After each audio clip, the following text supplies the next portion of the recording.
तो बड़ा गाइस, कैसे हो सब आप लोग। आशा करता हूँ कि आप सब लोग बढ़िया होंगे। और आज का जो ब्लॉग होने वाला है वो बहुत ही मज़ेदार होने वाला है। अभी हम जा रहे हैं एक छोटे से ट्रैक के लिए। वो ट्रैक के लिए हम जा रहे हैं एक देव गाँव में एक भामचंद्र पहाड़ है। उस पहाड़ की हम छोटी सी ट्रैक करेंगे।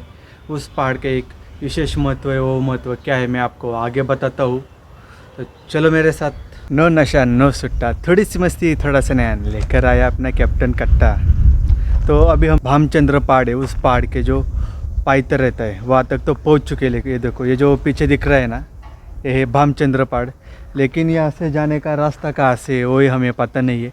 गूगल बाबा ने हमको गलत रास्ता बता दिया। तो चलो अब देखते पूछते सही रास्ता कौन सा है। यहाँ पे कुछ लोग होंगे, यहाँ पे आजू बाजू कोई भी लोग नहीं दिख रहे। ये देखें, कोई भी नहीं है, पूरा सुनसान है। और मेरे पीछे भामचंद्र पहाड़। तो चलो कुछ लोगों से रिसर्च करते और आपको बताते। तो देखो, आप अगर गूगल बाबा की मदद से आते तो गूगल बाबा आपको गलत रास्ता बताएंगे। बस आप जिस रास्ते मेन रास्ते से सीधा आएंगे तो यहाँ पे है भामचंद्र स्कूल। मेरे पीछे उस रास्ते से आपको सीधा ऊपर जाना है।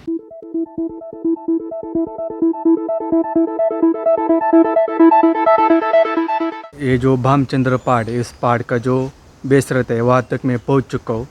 और भामचंद्र पहाड़ की जो कुछ हिस्ट्री है कि महाराष्ट्र के जो संत हुए थे, संत तुकाराम महाराज, उन्होंने 15 दिन तक यहाँ पे ध्यान किया था। वो जो आगे की स्टोरी है मैं आपको आगे चलते वक्त बताऊंगा। वहाँ पे जो जहाँ पे उन्होंने ध्यान किया था वो भी जगह वहाँ पे है। और उनके जो लड़के थे उन्होंने उनकी जो मूर्ति रहती है वो वहाँ पे ऊपर बनाई है। मैं आपको दिखाता हूँ। ये जो महाराज है ज्ञानेश्वर कदम, इन्होंने भामचंद्र पहाड़ के जो इन्फॉर्मेशन है वो सारे मेरे को दी है। मैं आपको ऊपर जाते वक्त आपको बताऊंगा कि क्या क्या इन्फॉर्मेशन है।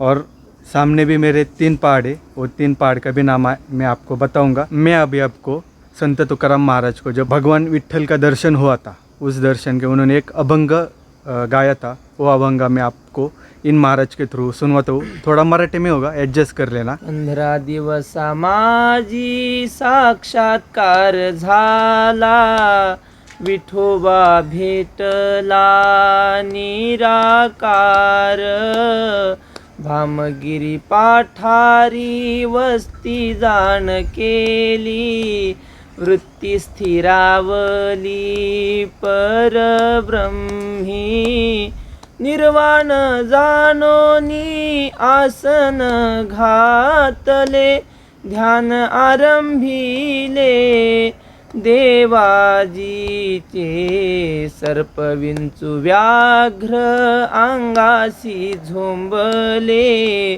पिडूजे लागले सकळीक, दीपकी कर्पूर जैसा तो विराला, तैसा देह झाला तुका म्हणे।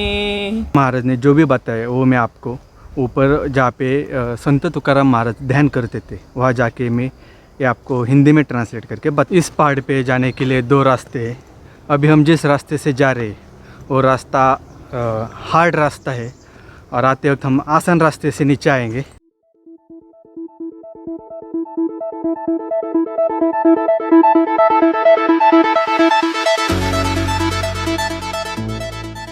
ऊपर तक आ चुके हैं, बहुत थके हुए। अभी हमें जो जाना है, हमें जाना है, ये जो देख रहे हैं ना, ये यहाँ पे हमें जाना है।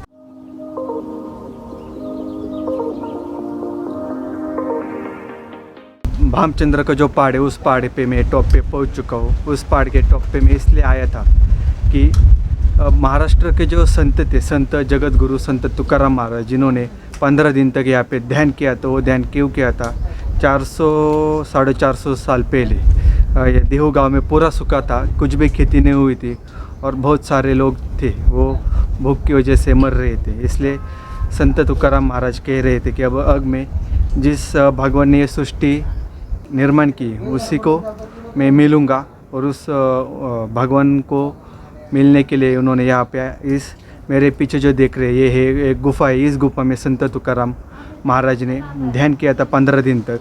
और नीचे जो अभंग गाया था उन महाराज ने, वो आपको मैं बताता हूँ। 15 दिन तक यहाँ पर मैंने ध्यान किया था। जो भगवान रहते हैं, भगवान ने मेरे ऊपर सांप, बिच्छू और बाघ जैसे जो हिंसक प्राणी रहते वो उनको डराने के लिए भेजे थे, लेकिन तब भी वो ध्यान से नहीं हटे थे।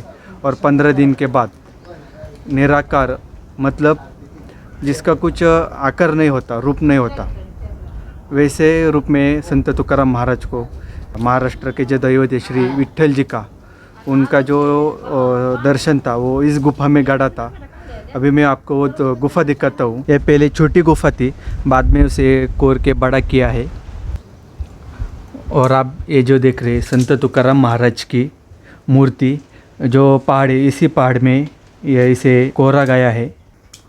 और नीचे जो महाराज ने अभंग गाया था वो अभंग यहाँ पे आप पहुँच करके पढ़ सकते हैं। और बाद में यहाँ पे एक श्री विट्ठल और रुक्मिणी का मंदिर की भी स्थापना की गई थी। रामकृष्ण हरी, ये जो पुजारी है विश्वनाथ भामचंद्र, ये बचपन से इस गुफा में रह रहे और 20-22 साल से इन्होंने कोई भी पकाया हुआ खाना नहीं खाया। जो अपने कड़े धान्य रहते हैं, फल रहते हैं, वही वो खाते हैं। इनको मैंने पूछा कि ऐसा क्यों, इसके पीछे का रीज़न क्या है, तो ये बोलते हैं कि मैंने कुछ व्रत रखा है, इसलिए 20-22 साल से उन्होंने कोई भी पकाया हुआ खाना नहीं खाया। तो देखो बारिश शुरू हो चुकी है और हम भी नीचे जाएंगे। ये जो देख रहे हैं, यहाँ से हमने ऊपर आए थे भामचंद्र का पहाड़, और सामने आप देख रहे हैं पूरा सिटी का नज़ारा। तो अभी आप सामने ये जो पहाड़ दिख रहे हैं ये है भंडारा पहाड़, और उसके पीछे जो दिख रहे वो है घोड़ेश्वर का पहाड़। ये तीनों जो पहाड़ है एक ही लाइन में आते हैं। महाराष्ट्र के जो संत थे जगत गुरु संत तुकाराम महाराज, इन्होंने इस पहाड़ पे वो ध्यान करने के लिए आते थे। और ये जो भामचंद्र का पहाड़ है, इस पहाड़ पे संत तुकाराम महाराज पहले आए थे और कहते हैं कि इस पहाड़ की वजह से इनको लाइफ में एक टर्निंग पॉइंट आ गया था, और उस टर्निंग पॉइंट के बाद वो महाराज बने। देख के उस गुफा में उनको भगवान श्री विट्ठल जी का दर्शन हुआ था। अभी ब्रेकफास्ट हो चुका है, हम घर के लिए निकलने वाले। तो इस वीडियो के लिए बस इतना ही। वीडियो को लाइक करना, कमेंट करना, शेयर करना, और कंटेंट पसंद आए तो ही सब्सक्राइब करना।